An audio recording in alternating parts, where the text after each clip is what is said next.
কেউটে সাপ বা কাল সাপ শুনলেই আমরা আতঙ্কিত হয়ে যাই। যদিও আতঙ্কেরই বিষয় এটা একটা, কারণ কেউটে সাপ সাধারণত আমরা যেটা জানি একটি বিষধর সাপ, যার মধ্যে নিউরোটক্সিক বিষ আছে। খুবই উগ্র প্রকৃতির এই সাপকে আমরা চিনি, যার বিজ্ঞানসম্মত নাম নাজা কাউথিয়া। আমাদের ভারতবর্ষের পূর্ব প্রান্ত অর্থাৎ উত্তর পূর্ব প্রান্ত অর্থাৎ বিহার, উড়িষ্যা, পশ্চিমবঙ্গ এবং আসাম, মেঘালয় এই অঞ্চলটায় এই সাপের আধিক্য দেখতে পাওয়া যায়। সাধারণত মনোক্লেট কোবরা বা কেউটে সাপ ভারতবর্ষের শুধুমাত্র এই অঞ্চলটুকুর মধ্যেই সীমাবদ্ধ। এই কেউটে সাপ সম্পর্কে আমাদের বেশ কিছু ভুল ধারণাও আছে। যেমন আমরা সকলেই জানি এই কেউটে সাপ খুবই উগ্র প্রকৃতির সাপ, তেড়ে আসে, এই ধরনের একটা ধারণা আছে। অনেকেই বলতে শুনেছি মাঠে আল কেউটে আমাকে তাড়া করেছিল। তাকে যদি জিজ্ঞেস করা হয় তোমাকে তাড়া করেছিল, বললো হ্যাঁ, মাঠ দিয়ে যাচ্ছিলাম, আলের উপর ফস করে একদম মাথা তুলে দাঁড়িয়ে পড়লো। তারপর আর দেখিনি, পিছন ফিরে ছুট দিয়েছি। ঠিক এটাই, এই কেউটে সাপ বা আল কেউটে সাপ অ্যালার্ট করে, অকারণে কাউকে আক্রমণ করতে যায় না। যখনই তার কাছাকাছি কেউ চলে আসে তখনই জোরে আওয়াজ করে সে ফনা তুলে দাঁড়ায় এবং ভয় দেখায় যে আমি আছি, নিজের অস্তিত্ব প্রমাণ করে। আসলে সেটাই। তো এই কেউটে সাপ বিভিন্ন জায়গায় বিভিন্ন নামে পরিচিত। কোথাও বলে আল কেউটে, কোথাও কাল কেউটে, বীরভূম অঞ্চলের লোক বলে আলান। আমাদের বর্ধমানেরও কিছু কিছু জায়গায় একে শিওর চাঁদাও বলে, কারণ এর মাথার উপর একটা গোল চক্রাকার দাগ থাকে। কেউটে সাপ চিনব কিভাবে না, এরা ফনাযুক্ত সাপ, এদের গায়ের রং কালো, পেটের দিকে যে আঁশ আছে সেটাও কালচে ধূসর বর্ণের, গলায় একটি সাদা ব্যান্ড থাকে, এটি একটি বিশেষত্ব।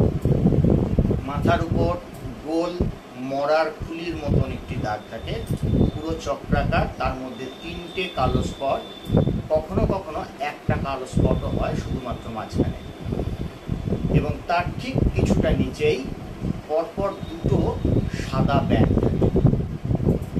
এরপর কিছু কিছু জায়গায় অঞ্চলভেদে সারা গায়েতেও সাদা ডোরার দেখতে পাওয়া যায়। এরা সাধারণত সেমি অ্যাকোয়াটিক অর্থাৎ জলা জায়গাটাকে বেশি পছন্দ করে, এবং এদের প্রিয় খাবার মাছ, ব্যাঙ, ছোটোখাটো পাখি, হাঁস মুরগির ডিম, হাঁস মুরগির বাচ্চা, এই সমস্ত এদের প্রিয় খাবার। এ প্রসঙ্গে বলতে হয় আমাদের বর্ধমান জেলার 4টি গ্রাম আছে, মুসারু, বলসোনা, ছোট পোশলা এবং বড় পোশলা। এই 4টি গ্রামে এই সাপগুলিকে ঝঙ্কেশ্বরী বা ঝাঁকলাই নামে পুজো করা হয়। ভারতবর্ষের মধ্যে একমাত্র এই 4টি গ্রাম যেখানে কালো কেউটে সাপকে দেবী জ্ঞানে পুজো করা হয়। অন্যান্য সমস্ত জায়গায় স্পেকটাক্লেট কোবরা বা বক্র সাপকে পুজো করা হয় বা কোথাও শঙ্খচূড়কে পুজো করা হয়। একমাত্র এই 4টি গ্রাম আছে যেখানে মনোক্লেট কোবরাকে দেবী জ্ঞানে পুজো করা হয়, এবং সেখানে মনসা মঙ্গলের সঙ্গে কিছুটা পার্থক্যও আছে। এখানে মনসা মঙ্গল নয়, এখানে ওদের যেটা ঝঙ্কেশ্বরী যে পূজা প্রথা সেটা হচ্ছে শুক্লা প্রতিপদে এর পুজো হয়, কৃষ্ণা প্রতিপদে, মানে পূর্ণিমার পরের দিন এর পূজা হয়। এবং এই ঝঙ্কেশ্বরী পূজায় ধূপ ধুনাও ব্যবহার হয়, যেটা মনসা পুজোয় উপাচারের মধ্যে থাকে না। তো এই 4টে গ্রামে গেলে আমরা দেখতে পাবো যেটাকে আমরা এত উগ্র, বিষধর এবং ভয়ঙ্কর সাপ হিসাবে বিবেচনা করে থাকি, সেই মনোক্লেট কোবরা বা নাজা কাউথিয়া অবাধে বিচরণ করছে মানুষের এবং গবাদি পশুদের সাথে, সমস্ত গৃহপালিত পশুর সাথে তার অবাধ বিচরণ। কেউ কারো শত্রু নয়, সবাই সবার সঙ্গে বন্ধুত্বপূর্ণ একটা সহাবস্থান এই 4টি গ্রামে গেলে আমরা দেখতে পাবো। সেখানে মানুষের গায়ের উপর দিয়ে, পাশ দিয়ে, বিছানায় ঘুরে বেড়াচ্ছে এই মনোক্লেট কোবরা বা কেউটে সাপ।